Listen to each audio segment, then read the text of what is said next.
Surprise, surprise. As you can see, it's another Wednesday night, and that time we bring you the news with the extra touch. But it's not your usual Fatima. Tonight, we will, as usual, bring you the Federal Executive Council meeting so you know what the highest decision-making body in the country is up to. You won't be disappointed. We'll follow this up naturally with what is in season, politics and political developments. We have stories on who is doing what towards sitting good in 2019. Water, water, water everywhere, or should I say flood, threat of flood everywhere. I think that is more appropriate. We have the stories and what is being done to save us from the menace. These plus health-related news, and you know it won't be done till we give you the extra information about what is happening in the business world. And we won't go until we give you some bits of happenings in the sports world and tomorrow's weather prospect so that you don't get caught pants in the rain without your umbrella or raincoat. That is the outlook on tonight's package. Welcome to News Extra. I'm Elizabeth Stober. We begin with the political scene now. Members of the governing All Progressives Congress have been tasked to not only avoid complacency but ensure that all those who brought Nigeria to its knees never return to power and reverse the will of the nation's progress. President Muhammadu Buhari stated this while submitting his expression of interest and presidential nomination forms at the national headquarters of the APC. State House correspondent Adam Sambo reports. President Muhammadu Buhari arriving the APC national headquarters to formally put his name forward, seeking the party's nomination to recontest the presidential election in 2019. I am taking this step with all humility, sense of responsibility, and an unquestionable desire to serve and protect the interests of all Nigerians. The president formally submitted the expression of interest and presidential nomination forms to the national chairman of the APC, Adams Oshomole. He once again expressed gratitude to the various organizations and individuals who contributed funds to purchase the nomination forms for him, indicating high sense of satisfaction in his leadership and the desire for the Change Nigeria project to be sustained. I assure them and the rest of Nigerians that if nominated and if elected, I shall continue to serve you to the best of my ability.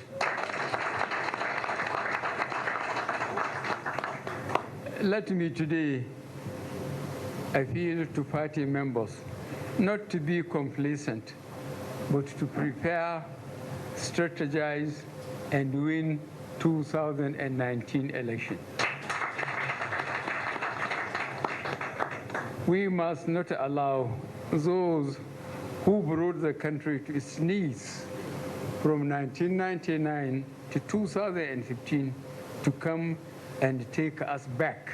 APC National Chairman Adams Oshomole used the opportunity to present to the president his authentic membership card of the APC as well as the membership registers for his electoral ward in Daura and Katsina State. We are sustaining the change, we are digitalizing the change, we are deepening the change. We now have 50.6 million registered APC members across the country. This, he said, is an indication that the governing APC has credible and verifiable basis to conduct direct primaries to elect the flag bearer of the party for the 2019 presidential election. Before I am misunderstood or misquoted, it goes without saying that in spite of the fact that we have these credible membership register, it does not in any way modify or change the decisions of NEC with regards to the flexibility that was agreed to. The NWC will try to give practical expression as transparently as possible so that this party will not only be the largest, it will be the smartest, the most democratic, and the most cohesive. President Muhammadu Buhari is so far the only one that has formally indicated interest to contest the 2019 presidential election under the APC, perhaps following the vote of confidence passed on him by the National Executive Committee of the party. In Abuja, Adamu Sambu, NTA News. And from the pearl of tourism in Bauchi State, the governor, Mohammed Abubakar, is bracing for the call for a second chance in delivering the dividends of democracy to the people. While submitting his nomination and expression of interest forms at the APC National Secretariat Abuja, Governor Mohammed Abubakar pledged to consolidate on gains recorded by his administration in the last 3 years. Adamu Haruna Adams reports. Amidst hundreds of supporters, Governor Abubakar arrived at the National Secretariat of the All Progressive Congress, APC, for submission of his nomination and expression of interest forms for his re-election bid as the governor of Bauchi State. Shortly after the submission, Governor Abubakar revealed the reasons for seeking re-election. There is no way we can be able to complete everything we have started within a period of 4 years. As a result of that, we are seeking another mandate to enable us complete the projects we have started and do more for the good people of Bauchi State.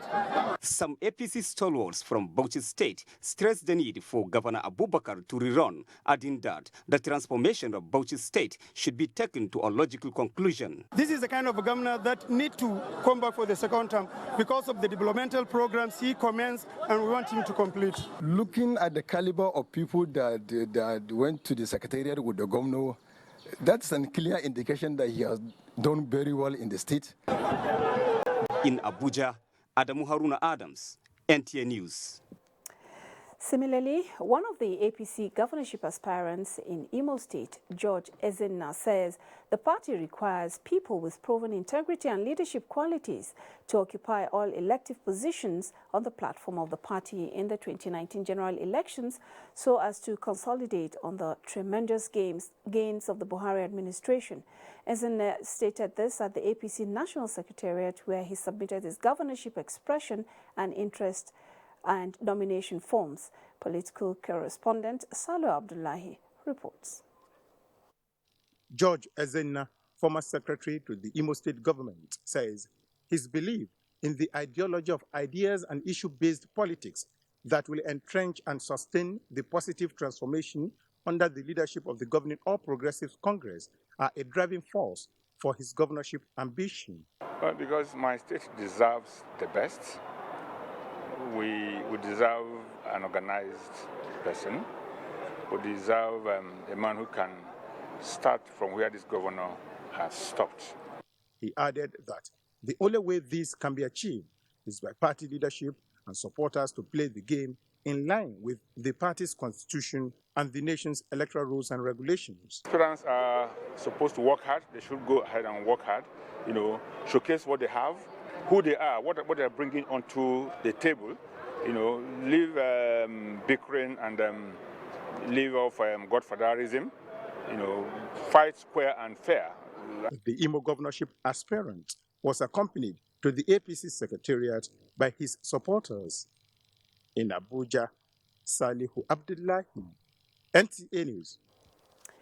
An APC governorship aspirant in Borno State, Idris Mamman, says his emergence through consensus from Borno South in the forthcoming governorship primary election in the state is indicative of the prevailing peaceful coexistence among the people of the area. This was the opinion of Idris Mamman while submitting his expression of interest and nomination forms at the APC National Secretariat here in Abuja. Here again is Salihu Abdullahi. Coming from faraway Borno, Idris Mamman's supporters came in avalanche, converging on the APC National Secretariat to accompany their preferred aspirant. This practically demonstrates the love the people of Borno have for the APC, especially this aspirant, who is in the race to represent Borno in the quest for Borno State to this time around produce a governor from southern Borno. A delegation of Borno elders who represent the 3 zones in the state, led by the deputy governor, believe in equity and fairness in all electoral processes, haven't identified Idris Mamman as a man who could champion this cause. Therefore, I wish for my brother happy, healthful campaign and success. Without unity, you can never have development in any setup. We are optimistic and hopeful that the primaries will be conducted based on the principles of justice and fairness. And this is a power shift. We decide to be together. We are Borno people, and it can go to anywhere, and we decide to go to Southern Borno. This course, the aspirant Idris Mamman says he is going to pursue. We are going to run government of Borno State and not for the South. And you can clearly see that where Borno North and Borno Central will identify with Borno South and buy form. This is the first of its kind. In Abuja, Salihu Abdullahi, NTA News. Still on the political scene, members of the newly inaugurated executives of the All Progressives Congress in Kwara State have been charged to work for a complete, united and strengthening of the party to be in tune with the national body. The party's national chairman, Adams Oshiomhole, gave the charge while inaugurating the executive members who will pilot affairs of the party in the wake of defections from the party and the need to re-strategize ahead of coming elections. Anthony Forson reports. Bashir Omolaja Bolarinwa taking oath of office as chairman of the party in the state. National chairman of the party, Adams Oshiomhole, while charging them to see their new leadership role as onerous, was quick to remind them that the National Secretariat is open to them at all times for consultations, but first, their role in Kwara is of utmost importance. In this case, you have all come together to reform the party following the effort of the former leaders to try to destroy the party in the state. Allow me, therefore, to congratulate you on this successful outing that you have been able to do on your own without external involvement. He said the National Party is interested in success, hence it has extended the dates for their primaries in Kwara. Leader of the party in the state, Lai Mohammed, said it is a demonstration of the unique leadership style of the chairman, who is determined to carry everyone along. Primaries, whether direct or indirect, at times will breed some bitterness, and given the special situation in Kwara State today, sir, we need to harmonize, we need consensus, we need to build ourselves together. This is the first time many of us are in the same party, as you know, sir, that it's a mixture of those who came from the PDP and those of us that have remained in APC. When we come back, we can come back here and tell you this is the offices we have agreed upon by consensus, right from House of Assembly to governorship. It's only when that fails that, would have to go for primaries.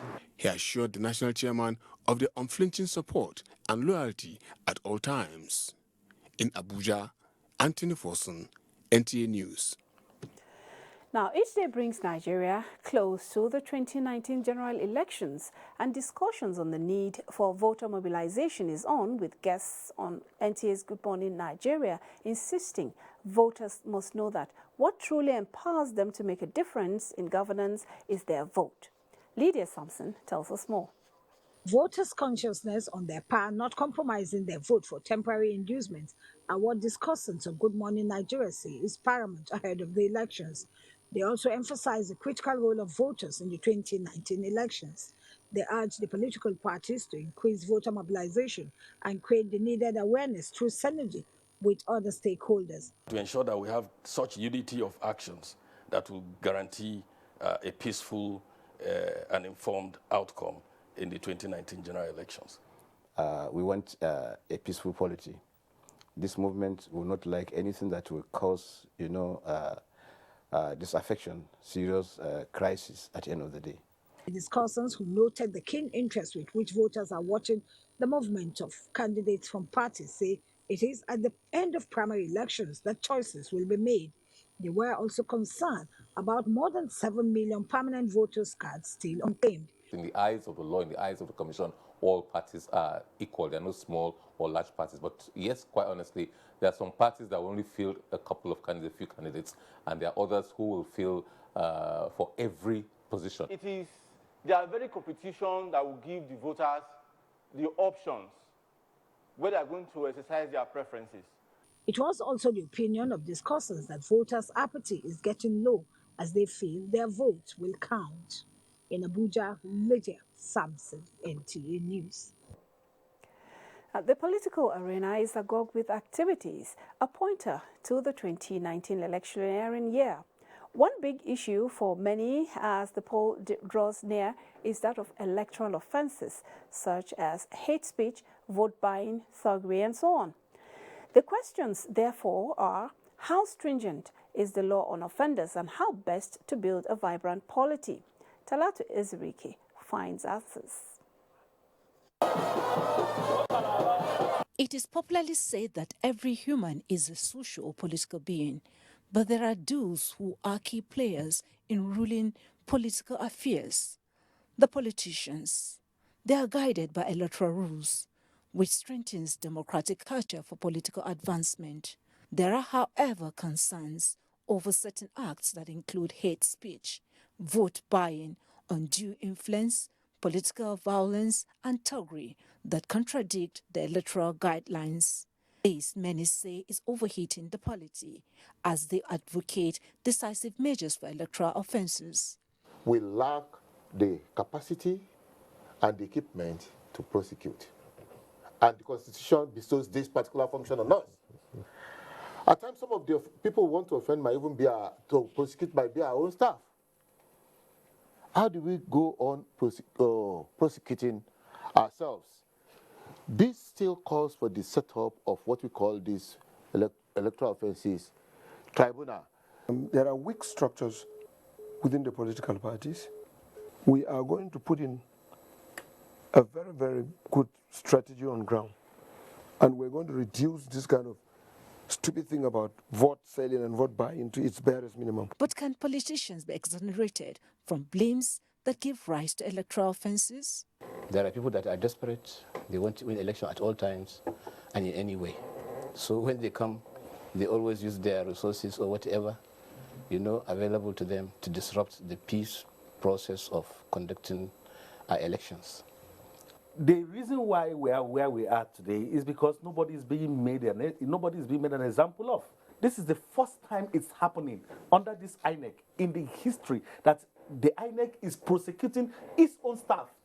If you go to the field as observers, when you listen to INEC staff these days, you know what you hear? Maha no deo, please. Well, the match for 2019 is in earnest, and the consensus is for the actors to play by the rules and uphold Nigerians' dignity, respect, unity, and progress for overall growth. Talat Ezirike, NTA News. Now, it's trending on some national dailies and some social media platforms that INEC may postpone the 2019 elections due to anticipated violence. Is this another manifestation of fake news?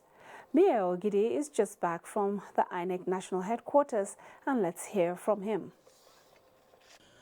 As the countdown to the 2019 elections progresses, the political atmosphere is also getting more highly volatile, and any unguarded utterance or publication can lead to the unexpected.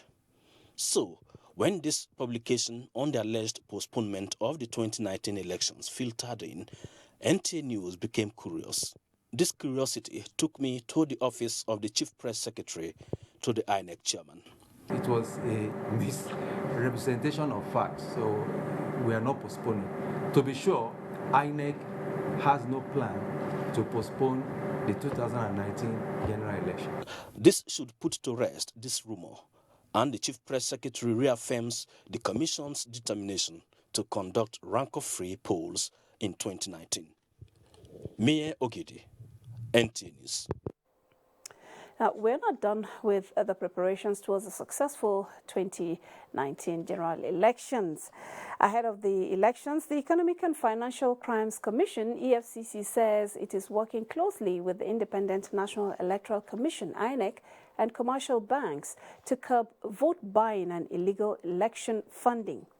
Acting chairman of the commission, Ibrahim Magu, stated this at a parley with media executives in Abuja. Mitaire Ikpen reports. This meeting at the instance of the EFCC acting chairman is part of engagements to bridge the information gap between the commission and the media. With growing concerns about illegal election financing by money bags, Ibrahim Magu says the Commission is working hard to ensure that the 2019 elections will not be business as usual.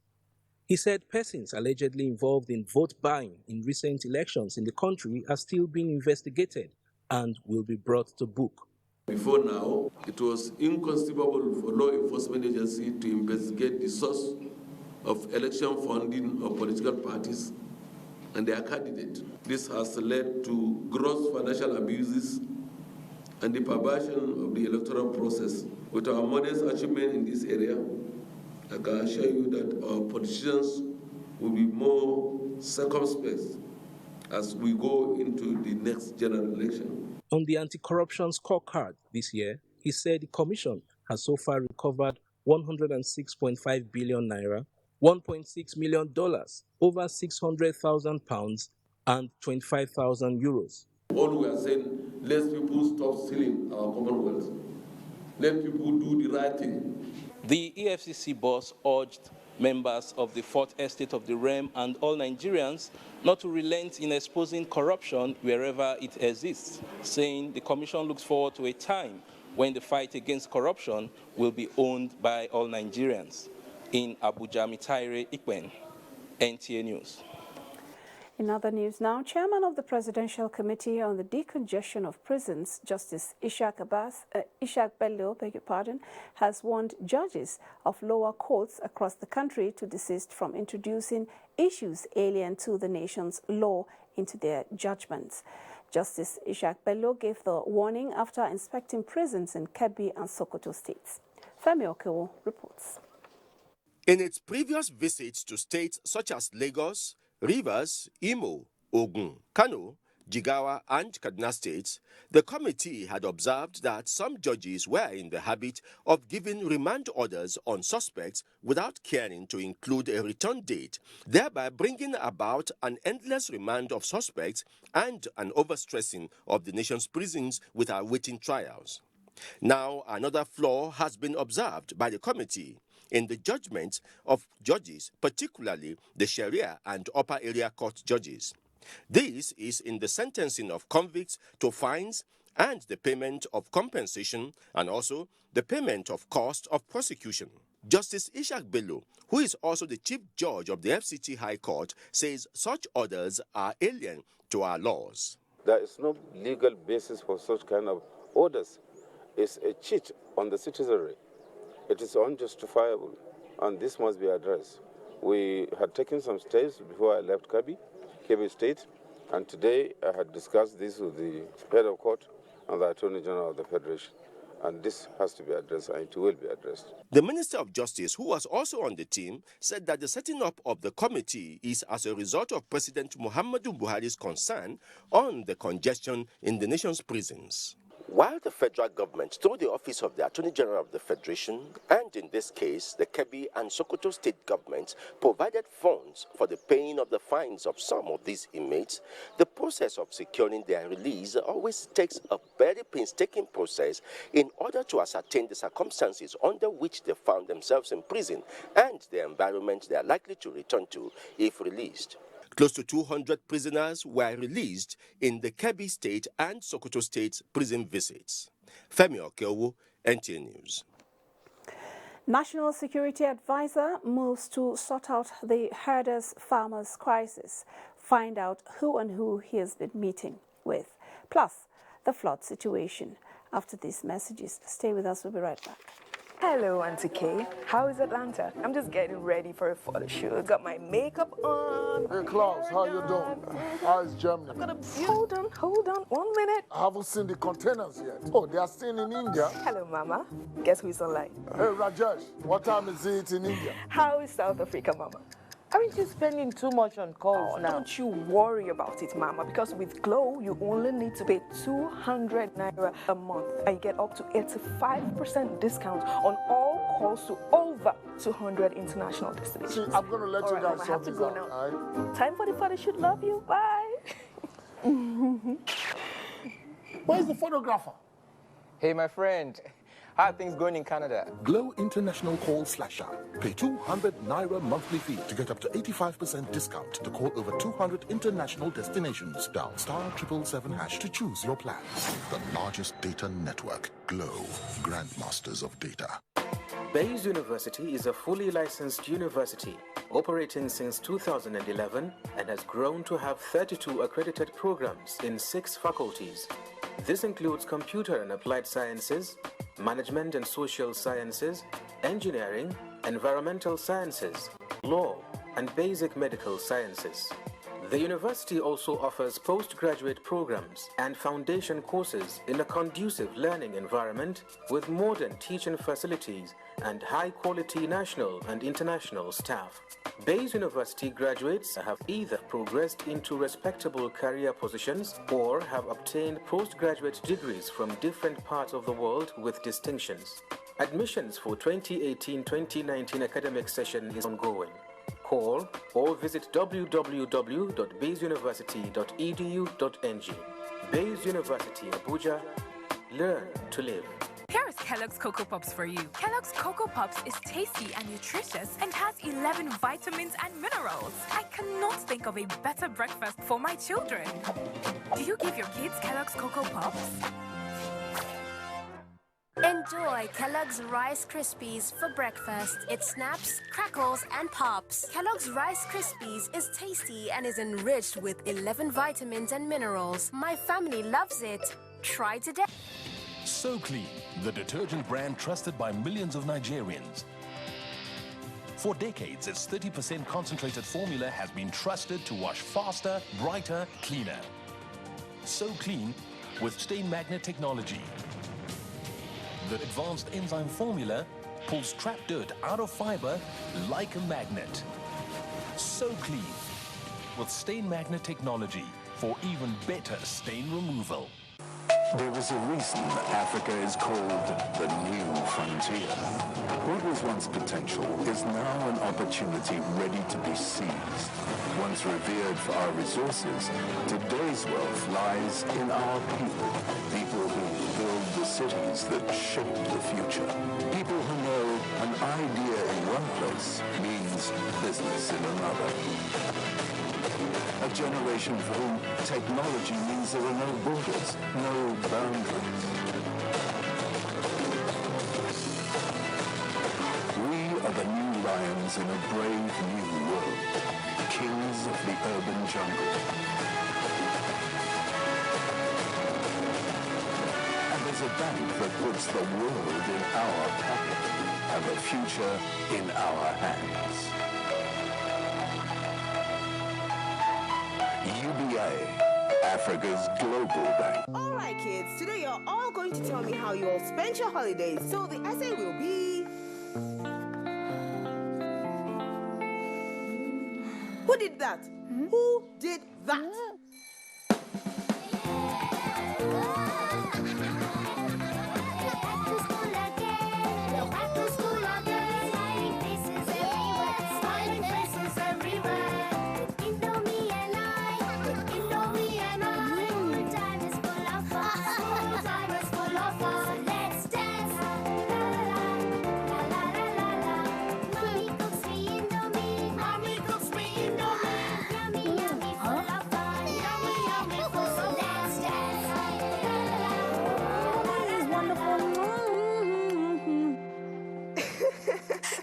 Fun and excitement of the new school session with great tasting Indomie noodles. Hurry now and get yours. Indomie noodles, tasty nutrition, good for you.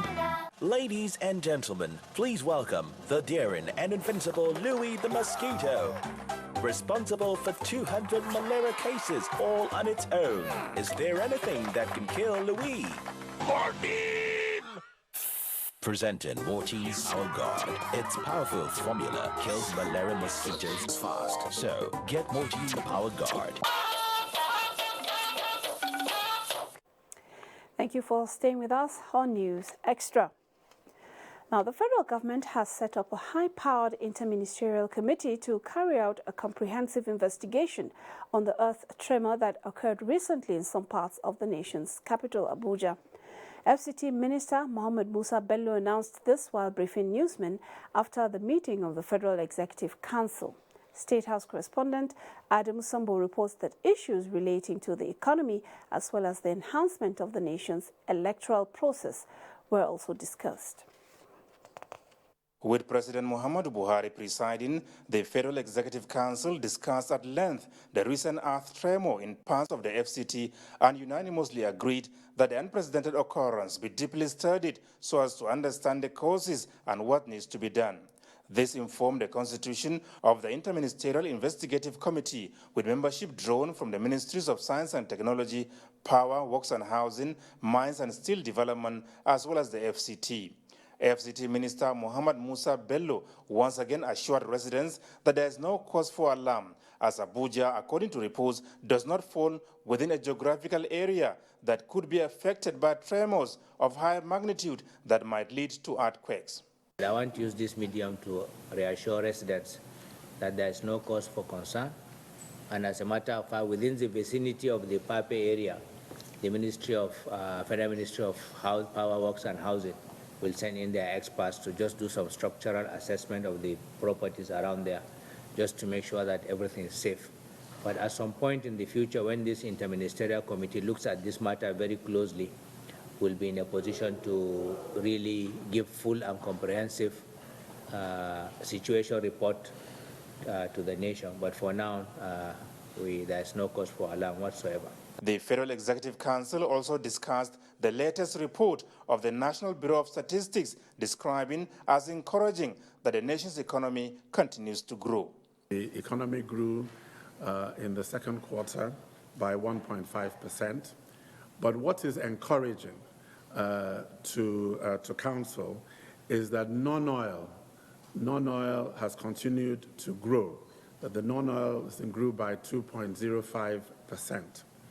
And we're very encouraged by this because this is consistent with the Economic Recovery and Growth Plan objectives. However, Council were a bit concerned about agriculture as well as crude oil.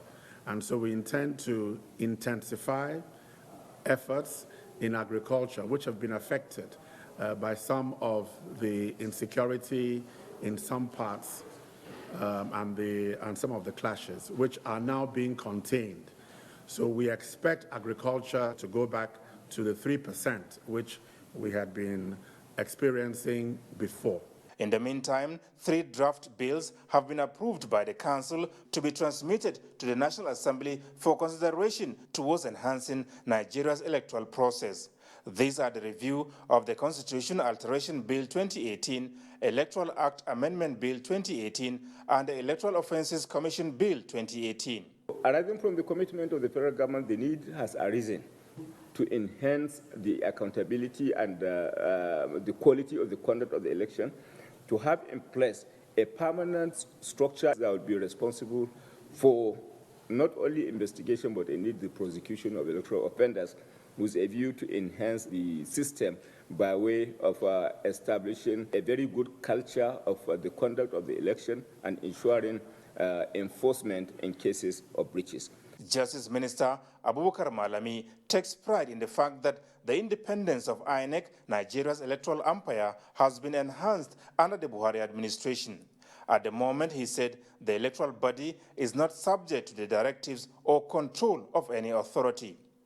From the State House, Adamu Sambu, NTA News. Now to security matters. Governor Abdulaziz Yari of Zamfara State says the people of Zamfara State will always remain grateful to President Muhammadu Buhari for his intervention in putting a halt to the wanton destruction of lives and property by armed bandits in the state after several years of neglect in which the people were left to their fate. The governor stated this while recounting his people's experience when Minister of Information and Culture Lai Mohammed, in company of some other ministers, visited him in Government House, Gusau. Anthony Forson reports. We had never had opportunity from the federal government to have a delegation. Governor Abdulaziz Yari there, in a down-to-earth account of what the government and people of Zamfara State have suffered in the past years. He recalled an incident. There was a time also in one day, over 230 people were killed. But under President Muhammadu Buhari, the presence of government was felt. In his words, President is magnanimity, not even sending. He organized in 2016 Army Administration Day in Zamfara State, and he wears soldiers' uniform for Zamfara people for Nigeria. The Information and Culture Minister had told the governor that statistics have it that the killing in Zamfara, unknown to many, what we face in Zamfara is probably worse than what is being faced in Benue, Taraba, and Plateau combined. But because of our traducers who are insistent on putting a religious and ethnic spin on an issue that is sometimes more of demography, environment, and most times sheer criminality, the attention that ought to be put on Zamfara is not being put there. the visit to the governor was prelude to the special town hall meeting held in Gusau, the Zamfara state capital. Anthony Forson, NTN News. And the National Security Advisor, Major General Babagana Manguno, has implored Nigerians to support the present administration in its genuine desire to bring the farmers, herders, clashes and other forms of criminality to an end. He was speaking when the leadership of the Miyetti Allah Cattle Breeders Association of Nigeria and the Association of Christian Traditional Rulers of Nigeria visited him in Abuja. National Security Advisor Major General Babagana Manguno said, although conflict is part of human existence, it must not be allowed to continue unabated. He further restates the commitment of the Buhari administration to protecting the lives and property of all Nigerians. Will serve no one any form of good. It is in this regard that I urge every party in this conflict to embrace all government initiatives to ensure peaceful coexistence and a secure society through which our economy can thrive and our people can continue to prosper. The leadership of the groups resolved to work together in the interests of peace. While we present ourselves as ready messengers of peaceful coexistence of Nigeria, we plead most sincerely that you lend your weighty voice in supporting our mission in the interest of the generality of Nigerians. We want to promote and make sure that these massive killings in all the 6 geopolitical zones stops completely, and it is possible. We have our strategies already. The group also resolved to visit major flash points of insecurity across the country. Now, let's talk about flooding in some communities across the country. They say to be forewarned is to be forearmed. People living along the River Benue banks are again warned to move to safer grounds as the river's water level is fast rising. Already, some areas along the river's route are experiencing flash floods. This is even before the release of the water from the Lagdo Dam. In Adamawa State, the police is advising people to move before Saturday. Ladibala, who is monitoring the situation, says while government is doing everything to safeguard lives and property in the event of the looming threat, there are those with nonchalant disposition who are bent on making sure the situation catches them unprepared. It is almost a month since the Cameroonian Authority intimated Nigerian government of its decision to release excess water from the Lagdo Dam so as to avoid collapse of the dam and disaster on both nations. Disaster, whether natural or man-made, often comes with negative consequences on victims. A visit to part of River Benue in Adamawa State reveals increase in the volume of water, a flow that cannot be stopped as it finds its way clearing everything on its part in coming days. This perhaps explains why government and relevant stakeholders have been harping on the need for those living along riverine and flood-prone areas to relocate to safer ground to avoid Hadaino or colossal loss. As it is, the State Emergency Management Agency has since embarked on sensitizing the people, and efforts to relocate them to safer ground is on ground. The Nigerian Police, Adamawa State Command, on its part, has issued out a warning to all those residing along the river line to relocate before 15 September 2018 in their own interest. Right now, we have also identified some safer areas in all the 7 local governments, starting from Fufore down to Lamorde. About 7 local government areas will be directly affected in Adamawa State by the release of water from Lagdo Dam. In Eola, Ladibala, NTA News. We hope those affected will heed to the call. And 2 years ago, the people of Amagunze in Kano East local government area of Enugu State were proud beneficiaries of a government project of multiple culverts across Inyaba River, reconnecting communities that were hitherto cut off. Today, the communities are back to square one, so to say, as they are again cut off by the river despite the construction of the culverts. Susan Eze visited the area and brought back the situation report. This is part of River Niger here in Esako Central Local Government area, where some of the riverine communities are situated. The river is less than 20 meters away from the community. The communities affected are Anebete, Udaba, Osomegbe, Ugochi, Ofukpo, Agbabu, and Ifeko, with over 1,000 houses submerged and properties worth several millions of naira destroyed. Despite the challenges and dangers posed by the natural disaster, some of the residents seem less concerned as the disaster has become an annual issue with little or no interest to relocate out of the area. People say where they sick now, where they carry go hospital that day because of hypertension. So why did you not go to where the government has? We were to go there. No road for us to go there. Back now, go borrow this money. Me I take the do farm. Now come me say my farm, I not get farm again. The Esako Central Local Government Authority has cleaned up the federal government resettlement camp in Ogomeri, built by the flood committee to relocate those displaced. We are not even taking chances at all to resettle our people. Our people, we understand what they are going through.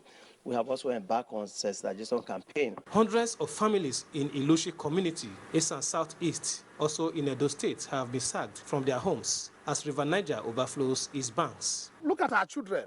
We have nothing to feed them. A federal lawmaker, Sergius Ogun, was in the area to get first-hand information. He is worried and calls for immediate help for the people to cope with the situation.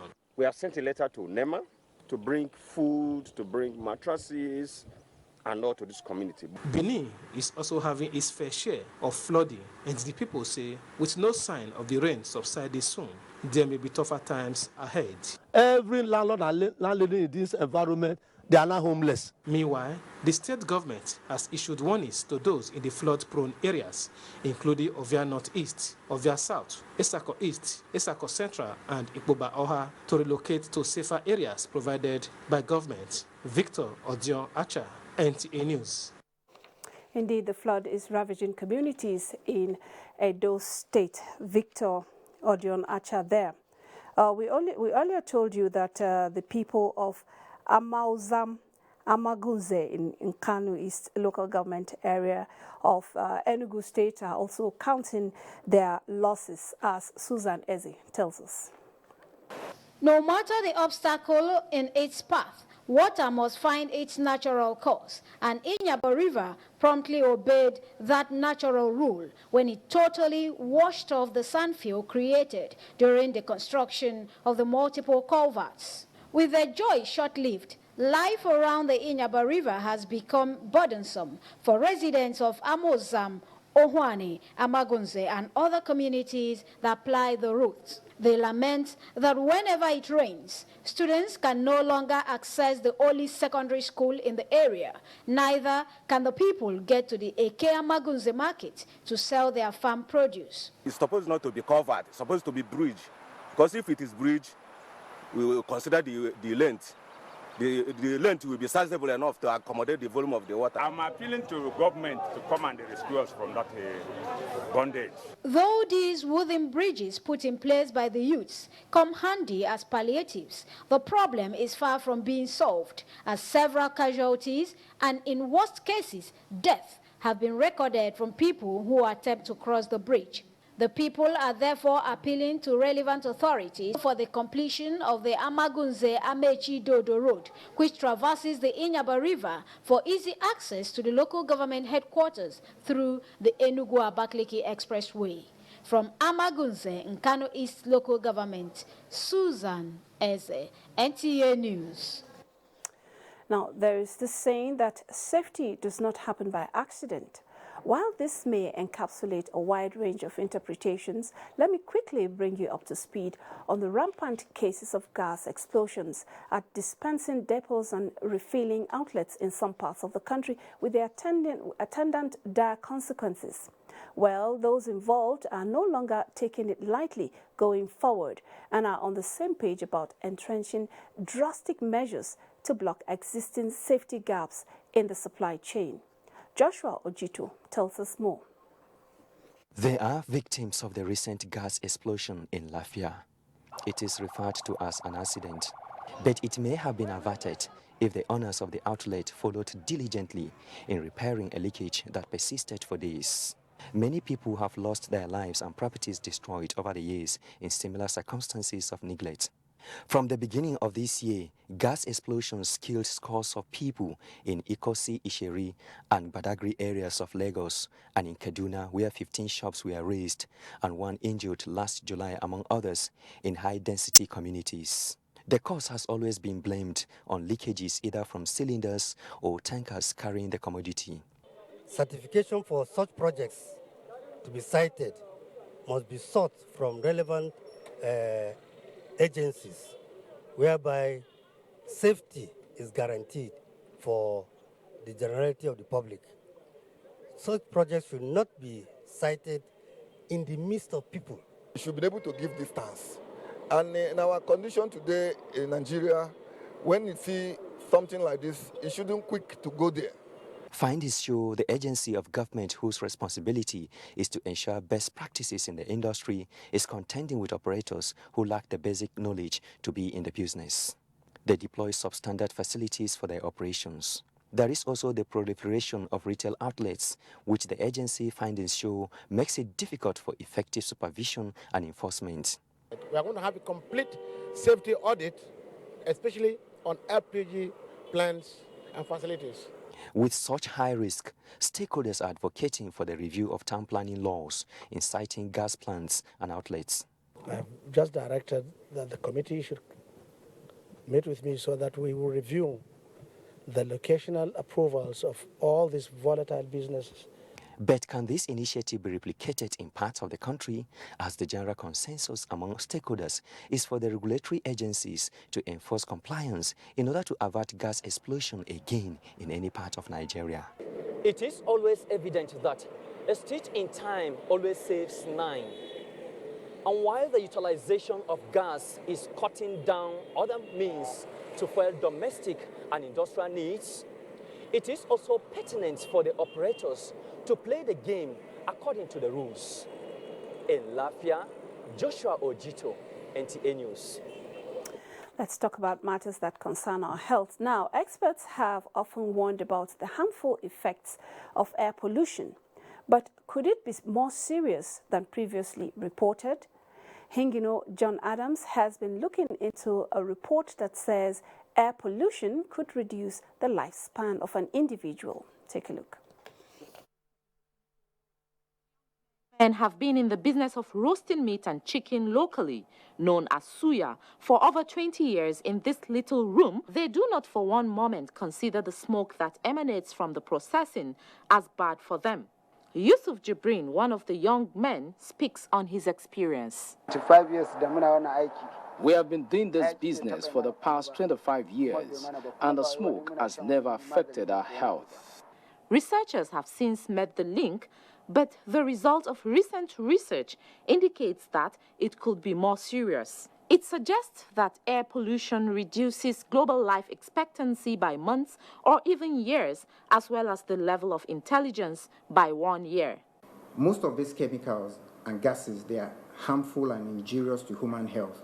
Talking about their effect on the central nervous system, the respiratory system, the gastrointestinal system. 80% of the world's population could be affected because they live in areas where the air quality exceeds the World Health Organization guideline limits.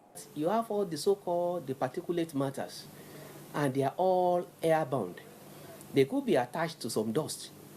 In the course of it, you are inhaling fine particles. Highly industrialized cities like Lagos could be worst hit because of the considerable scale of activities, which include emission of gases and chemicals from heavy industries, offensive stench emanating from heaps of waste, fumes from generating sets, and carbon monoxide emission from the huge number of cars often caught in traffic for hours daily.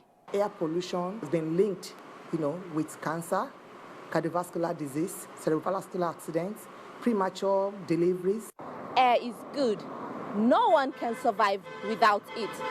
Just as it sustains life, it can snuff out life when it becomes toxic and inhaled over a long period. In Lagos, Hingino John Adams, NTA News. And health is wealth, undisputable. Funny enough, everybody knows this, but many do not take it serious. Otherwise, why would Nigerians create a conducive environment for diseases to thrive? Take a look at Sokoto. Despite government's effort to keep the environment free and keep malaria at bay, heaps of refuse are common sight, and you know how that affects the health. Mohammed Nasser quotes experts as saying these refuse dumps are fantastic breeding grounds for mosquitoes. July to October every year is perceived to be a malaria burden period and is characterized by a high rate of infection of the scourge in communities. In Sokoto State, health facilities receive higher cases of malaria, especially among children. One of the contributing factors to malaria infection, according to experts, is dirty environment. In Sokoto metropolis, heaps of refuse have become a common sight, and whenever it rains, the situation turns to breeding grounds for mosquitoes and capable of causing outbreak of diseases. This debris or refuse that it constitutes really is a breeding ground for microbes, microorganisms. Stagnant water as a result of blockage of drainages serve as a breeding place for mosquito, which is a factor for malaria infection. However, Sokoto State government is currently desilting drainages along major streets in Sokoto State. Sokoto State government says refuse evacuation remains a routine exercise, hence the need for people in the state to desist from indiscriminate dumping of refuse. NTA News, however, observed that many areas in the metropolis lack official refuse bunkers. And that is why, if you observed, we are currently embarking on a special exercise so that we will speed off the normal refuse evacuation we embark on. In view of the higher rate of malaria infection during this period, government engaged in seasonal chemo-malaria prevention therapy targeting children under the age of 5. The exercise is scheduled to be carried out in 4 months, in addition to provision of drugs for treatment of malaria free at health facilities. The procurement of these medicines was made and put in the health facilities, 525 health facilities specifically, to ensure that all those that were infected with malaria can reach those health facilities. Available statistics at the Sokoto State Malaria Elimination Agency indicates that there is a reduction in cases of malaria in 2018 compared to 2017. In Sokoto, Muhammad Nasser, NTA News. Let's try and keep our environment clean. Now, up ahead, some business and business-related stories. Stay with us. We'll be right back. Some have sense and cannot think. Some can think but have no sense. Sister, good morning. I have everything. Can you come to my beautiful? Yeah, Dagara. Come on, go to take my customer. We'll do something. 50% discount! Hey! 10% discount! Madam! Madam, please come inside. Shut up your mouth! So you don't know that with no Oga SIM, you can upload your market and get as many customers as you want? You useless! I said, "Come on, you begin where you come. You get great.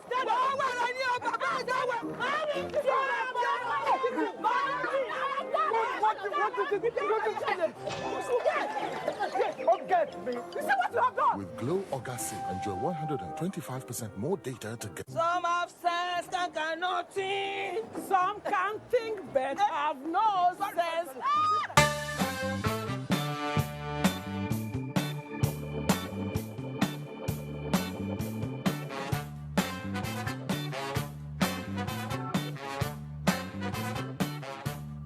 Discover the liquid freshness of Center Fresh chewing gum that you feel. And others too. Center Fresh. Trust the freshness.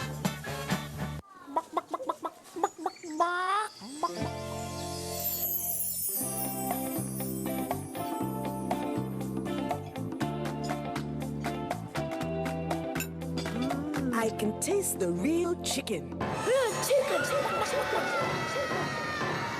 Don't worry, Abba. It's not your chicken. It's the Sedap Supreme Chicken Essence that gives it the supreme chicken taste. Be Supreme, Nigeria. Helen! Your kitchen gets 10 out of 10. Thank you. This also gets a 10. Should we see the toilet now? Sure. This gets just 1.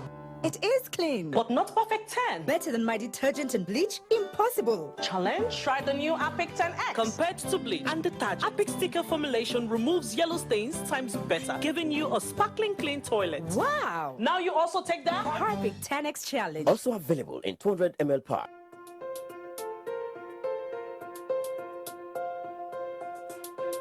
Well, when I was growing up, it wasn't an easy thing for us because my parents were struggling. That's why when I started playing basketball, I need to play, I need to struggle, I need to achieve. I want to make something out of it. I graduated from the Milo Secondary School Games to the Senior League. Then they called me that I should come and play Junior World Cup qualifiers. Following year, I was invited to the Senior National Team. I've been awarded as the most valuable player 5 times. My teammates, they made it possible. Basketball gave me the opportunity to have my own basketball camp, giving back to the society because you know what you've passed through. I need to show the kids that basketball really changed my life. My name is Nkechi, and this is our journey. Nestle, good food, good life. Thank you for staying with us on News Extra. Talking business now, equities market closed midweek on a negative note with the all-share index depreciating further. For this and more on business news segment, let's join Hamaka Ho.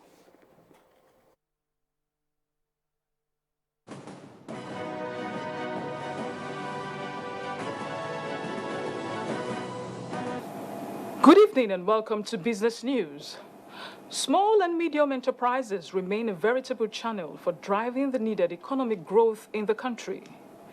They contribute about 64% to the employment rate and significantly to the nation's GDP. Some key players are advocating the need for SMEs to reap the benefits of online sales and build sustainable brands using digital platforms. What the digital space affords you is the ability for more eyes to see it. That's what it affords you. But our standard of delivery, our standard of quality of delivery has to increase so that we can compete with those that are out there. Because the challenge will be if we don't get to increase our standard of delivery, then we're going to be squashed by the people that we go to meet on those platforms. If you're not creating enough jobs to create employment and so on, then people have to be entrepreneurial. Entrepreneurship for me is the key to the future of this country.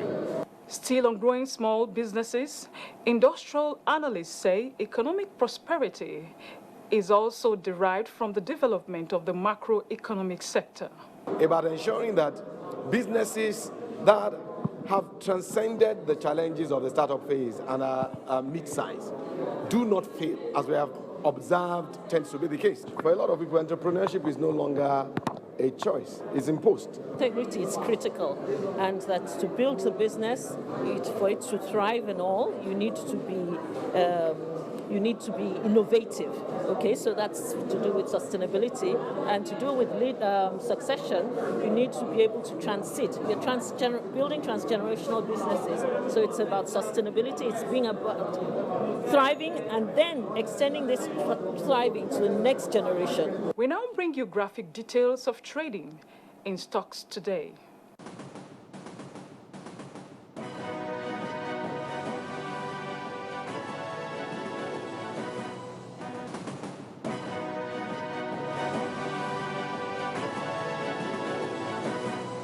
Stock Markets concludes business news segment. News Extra continues shortly. Stay with us. Thank you, Amaka. The Nigerian incentive-based risk-sharing system for agricultural lending is leading stakeholders in conversation to further develop the secured agricultural commodity transport corridor. It is an innovative system for fixing the key challenges facing the transportation of agricultural produce and products across the country. Leah Katumba Batunde reports that the meeting is aimed at producing a joint framework and policy advocacy strategy for SEPT. Post-harvest losses in Nigeria is estimated to cost about $8.9 billion according to the Nigerian Stored Products Research Institute. These losses are propelled by poor infrastructure along the value chain to cater for the need of attaining viability in agriculture. NISAL, through the Secured Agricultural Commodity Transport Corridor SEPT, is seeking to further reduce these losses, now put at 60% of all agricultural produce. The transport of agricultural commodities relies on that infrastructure. If that backbone were not in place like we see happening now, we wouldn't be sitting here talking about a secured corridor. The corridor relies on what the government is doing, and we're very pleased. We support this initiative, and we are going to cooperate with right policies. NISAL's objective for developing and proposing the SEPT model is to address bottlenecks in the movement of agricultural produce and consequently reduce wastages resulting from late evacuation of particularly perishables from the farms. That will make more money into our farmers. That's what, as a government, we are here for. We have a very good model that we started a case study we did in Anambra State. It worked very well. This technical session brought together policymakers, private sector players, as well as security agencies and transporters to brainstorm on how to make the framework a reality. This gives assurance of the government's commitment in accordance with the President's main thrust to revive and rejuvenate agriculture. The implementation is envisaged to reduce the prices of food commodities, enhance food security, and increase the contribution of the agriculture sector to Nigeria's GDP. I'm Lekating Babatunde, NTA News.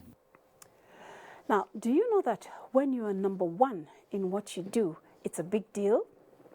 Do you also know that when you are recognized as the best in the whole of West Africa, it's a bigger deal?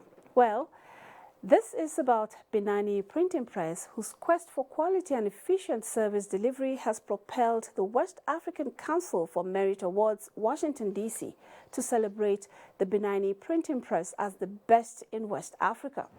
Serafina Okon tells us more.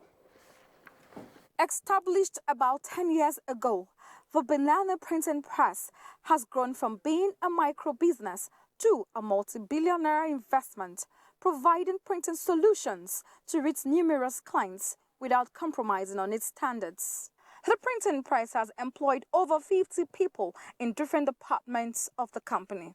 Aminatu Dahiru Chiruma, the Chief Executive Officer of Benani, says the printing press, having demonstrated the highest standards of excellence as the most innovative company, bags the Printing Press of the Year award in West Africa. This one just came in naturally, assuring Binani that, look, you guys have been recognized on your achievement and standard and excellence that you build within the printing industry. This thing doesn't come easy, but really in this operations, we take it quite natural because we take it as part and parcels of operation. You have to be of this standard. You have to operate in a certain manner. It doesn't have to come with effort. It has to flow naturally. So that's our culture for now. A tour of the establishment confirms the highly polished and very seasoned professionals who work as a dynamic team to nurture and promote clients' loyalty without losing focus on excellent customer service delivery.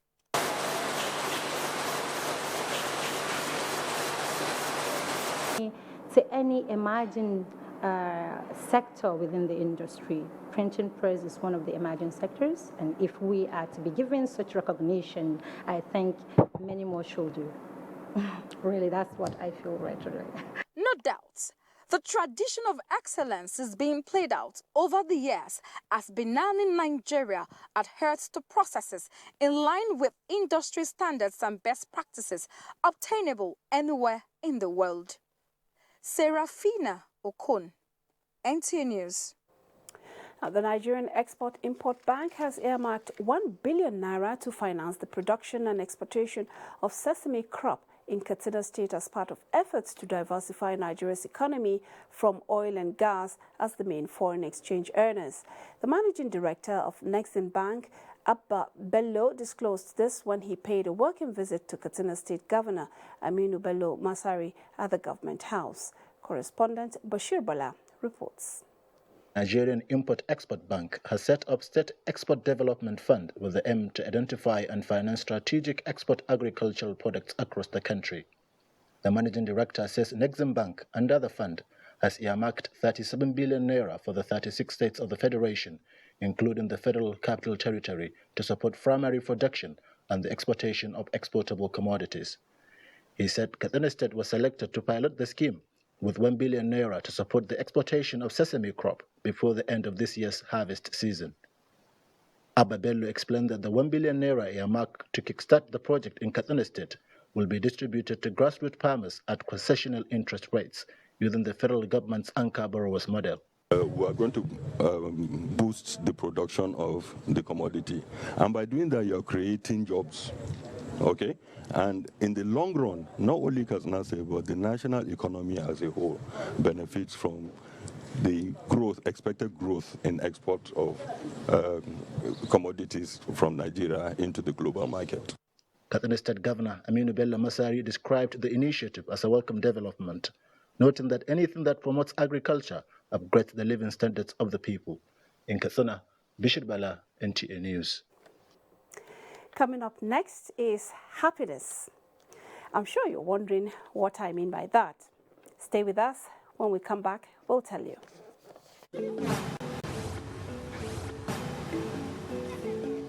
When it comes to 30,000 naira, 30,000 naira to somebody is a million naira. I just applied online. I did not know anybody. I'm under carpenting. I was given saw, bar, tenant saw, hammer. Federal government is able to mobilize me by giving me one iPad to aid me in carrying out my exercise. So the money that was given to me, I was able to establish some little farm, and this building we are standing on. I also have a goods that I train. But with the exception of the Empower, I've been able to do some little contribution that have actually helped me to put the money together and been able to service people. My thanks goes to the President, President Muhammadu Buhari, for this thing that he has done for the youth of Nigeria. So we are grateful.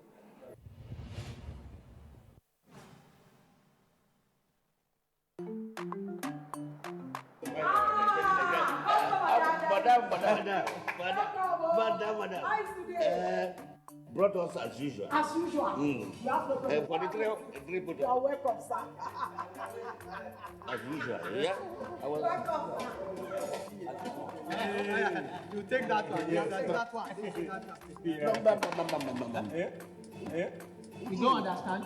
We want Nigerian homegrown rice. Finish. You don't have? You don't have? Join the rice revolution today. No other rice that tastes like Nigerian rice. Are you sorry? That's the Nigerian rice we are talking about. Chocolate made in Nigerian rice. Healthy food. I'm going to bring Mrs. Mobu to come to chocolate rice of made in Nigeria here.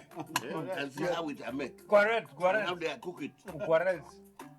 Homegrown rice are good for your health. It boosts our economy and give employment to our people. This message is brought to you by the Federal Ministry of Information and Culture. Experience, they say, is the best teacher. They hold us from the sea. Thank God that we came back home. They should not go there because it's not good. It's a very bad place. So they just may have us. Even now, sir, if they are shooting the boat they are going to use to go Italy, may they stop it. Our country is good. Our country is a blessed country. Now I know our country is a blessed country. I know before I for not travel from Nigeria to Libya. I know how much I spent. Let these personal experiences serve as a lesson to all who would repeat their mistakes. A word is enough for the wise. This is a public service announcement brought to you by NTA. This is NTA News Extra, and we thank you for staying with us. Now, NTA has reiterated commitment to staff discipline and fostering of the enabling environment to sustain the pedigree of the organization as a broadcast pace setter. Director General NTA Yakubu Ibn Mohammed gave the assurance while declaring open a two-day conference of NTA heads of administration in Port Harcourt. Ifoma Omesa reports. The conference is designed to internalize the values of discipline in human resource development and administration on staff of the organization. Director General NTA Yakubu Ibn Mohammed, represented by Executive Director Administration and Training, Dr. Steve Egbu, said the participants must strive to be efficient while carrying out their duties, stressing that NTA, as watchdog of the society, must not be found wanting. Everybody should show more commitment, more genuineness in improving the quality, the accentuation of NTA. NTA Director Administration Tunde Oluwatodemu and the Acting Zonal Director NTA Port Harcourt, Cecilia Essien, are optimistic that the conference will usher a new sense of staff commitment to duty. We expect all participants to go back to their stations and improve on their services to NTA. Some few weeks ago, we were given many equipments. What can we do to a management that is so responsive to the problems of this station, other than to play host to a conference of this magnitude? Participants are drawn from NTA stations across the country. In Port Harcourt, Ifoma Omesa, NTA News.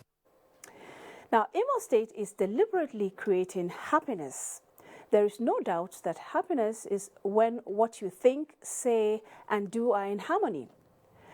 When these are not in consonance, those who allow little things to upset them become sad and then develop tendencies to harm others.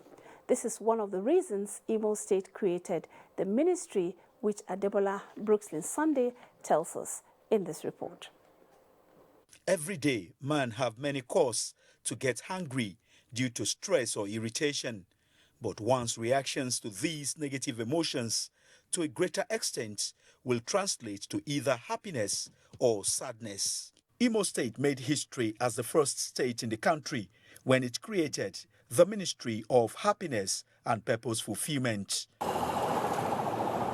NTA crew visited the state to ascertain the impact of the commission in the lives of the people. The art of being happy, scholars say, lies in the power of extracting happiness from every simple thing. This power is what the state government is giving to the Imo people by establishing the Ministry of Happiness and Purpose Fulfillment. The ministry itself is a nice one, so that those who were on the high tension to act things negatively, they can calm down. By creation of this ministry, they will come and let their complaint, the area they are unhappy. it will help the youths that are on drugs to calm their spirits down.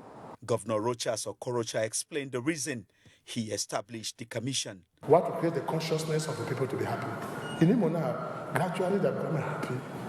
Even made constant and fulfill purpose in life, which most people lack. From Owerri, the crew proceeded to Onimo, about 1 hour drive away from the city center, where we met the Commissioner for Happiness, Ogechi Ololo, flagging off data collection and profiling of residents to put smiles on their faces. We are expected to collect the data of the poor and the vulnerable in the communities. The ministry, through the Commission of Happiness, have impacted over 5,000 lives. Injustice makes the family unhappy.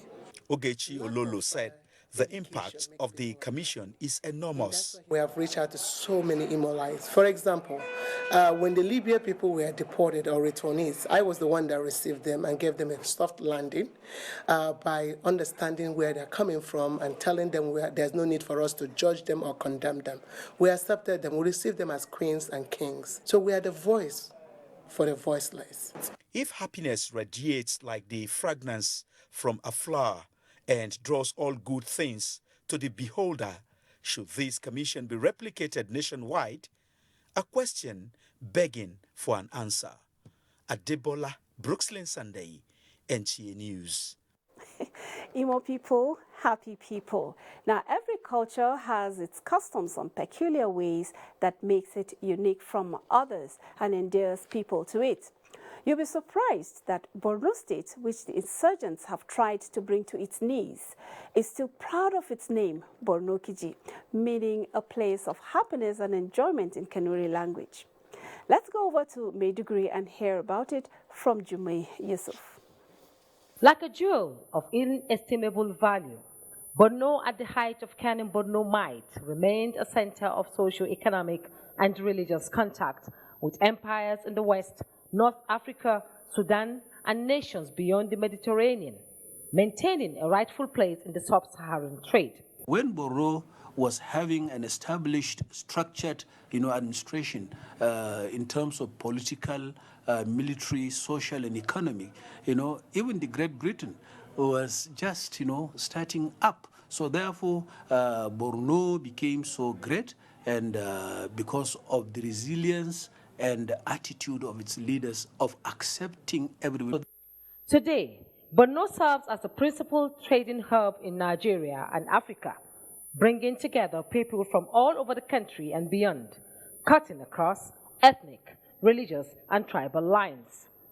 Maiduguri, the state capital, is a city with a cosmopolitan population, engaging in lawful business and living peacefully, as most of the settlers from within and outside Nigeria have adapted the culture and language. Thus, it is not unusual to hear them use the phrase Borno Kiji to describe Borno. Borno Kiji, Kermade, Lewa Napkata. Yoro Angala de Ai, Borno Kiji de Ai. Okami Mostetin. Soro Werwa and Sayan Yakan Nadan Kasudikin. Although the insurgency has taken its toll on the state, but with appreciable peace being restored to Maiduguri, the state capital, population has doubled as people are returning to pick up the businesses and lives they left behind at the peak of the insurgency. This is a clear indication that Borno is indeed the home of peace and hospitality. Thus, Borno Kiji, a place of comfort and joy, infrastructural development and provision of social amenities despite the challenges of the Boko Haram insurgency. It would be out of place if you describe the phrase Borno Kiji as multifaceted, taking into account the endowment abound in the state, such as its rich cultural heritage, food, attire, and most especially its unique hospitality to people, especially visitors.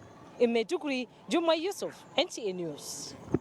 Thank you, Jumai. Indeed, the people of Borno State are known for their hospitality, and because of their accommodating spirit, their doors are always open to strangers. Hope so far so good for you. We're not done yet. Find out if you need an umbrella tomorrow or a canoe to get out of your house on the weather report. We'll be right back. Fake news which is shared for malicious purposes is a danger to our peace and security in Nigeria. Misinformation as fake news is a serious threat to our hard-earned democracy and promotes hatred and misunderstanding between our communities. We are all responsible for stopping the spread of fake news in its tracks. So, always check the source and credibility of any news item. Say no to fake news. This message is brought to you by the Federal Ministry of Information. Thank you for staying with us on News Extra.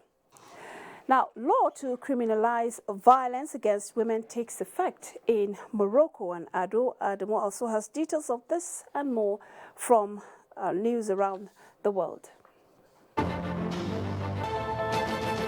Thank you and welcome to this segment of the news.